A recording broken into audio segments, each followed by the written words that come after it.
আসসালামু আলাইকুম, welcome back to my channel. আজ বানাবো ফুলঝুরি পিঠা বা চাচের পিঠা। মচমচে আর মজাদার এই পিঠাটা দেখতে যেরকম সুন্দর, খেতেও তেমনই মজা। আর একবার বানিয়ে সংরক্ষণ করেও রাখা যায় অনেক দিনের জন্য। ঘরে থাকা সামান্য কিছু উপকরণে খুব সহজেই কিভাবে এই মজাদার পিঠাটা বানানো যায় সেই রেসিপিটি আজকে আপনাদের সাথে শেয়ার করব।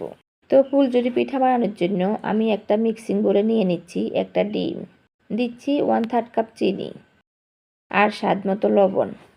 এবার একটা হ্যান্ড উইক্সের সাহায্যে এগুলো খুব ভালোভাবে মিশিয়ে নিব। তো এগুলো মেশানো হয়ে গেছে, চিনিটাও গলে গেছে। এবার আমি দিয়ে দিচ্ছি 1 কাপ আটা। আমি এখানে প্যাকেটের আটা নিয়েছি, আপনারা চাইলে ময়দাও দিতে পারেন। দিচ্ছি 1/3 কাপ চালের গুঁড়ো।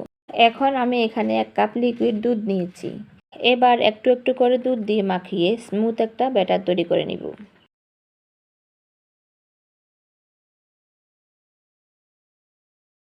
তো আমার এখানে পুরো 1 কাপ দুধে লেগেছে।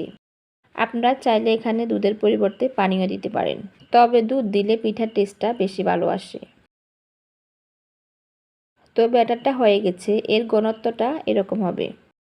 এটা বেশি ঘন হবে না আর বেশি পাতলাও হবে না। আপনারা দেখে নিশ্চয়ই বুঝতে পারছেন এটা ঠিক কীরকম হবে। এবার আমি ব্যাটারটাকে ঢাকনা দিয়ে ঢেকে রেস্টে রেখে দিব 10 মিনিটের জন্য। 10 মিনিট হয়ে গেছে, এবার আমি পিঠাগুলো বানিয়ে নিব। পিঠা বানানোর জন্য আমি একটা কড়াইতে কিছুটা তেল গরম করতে দিয়ে দিয়েছি।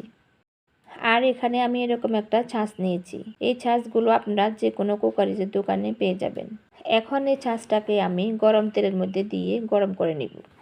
ছাঁচটাকে কিন্তু খুব ভালোভাবে গরম করে নিতে হবে।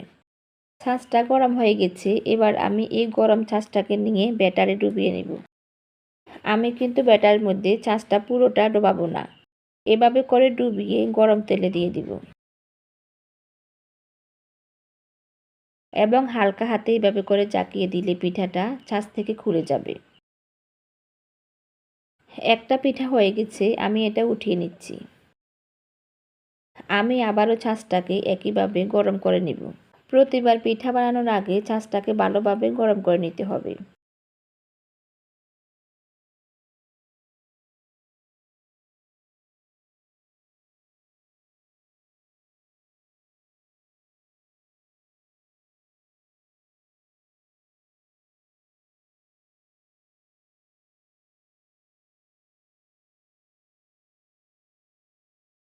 আর এভাবে করে আমি সবগুলো পিঠা বানিয়ে নিব। তো তৈরি হয়ে গেল ভীষণ মজাদার ফুলঝুরি পিঠা বা ছাঁচের পিঠা। এই পিঠাটা বানানো যেমন সহজ, খেতেও কিন্তু ভীষণ মজার। এখন একটা পিঠা আমি আপনাদেরকে ভেঙে দেখাচ্ছি যে এটা কতটা মচমচে হয়েছে। এই পিঠাটা খুবই মচমচে হয় আর এই জন্য ছোট বড় সবাই এটা এত পছন্দ করে। তো আমার আজকের এই পিঠা রেসিপি যদি আপনাদের ভালো লাগে তাহলে লাইক, কমেন্ট, শেয়ার করবেন। আর আমাকে সাপোর্ট করার জন্য প্লিজ আমার চ্যানেলটাকে সাবস্ক্রাইব করে সাথেই থাকবেন। আল্লাহ হাফিজ।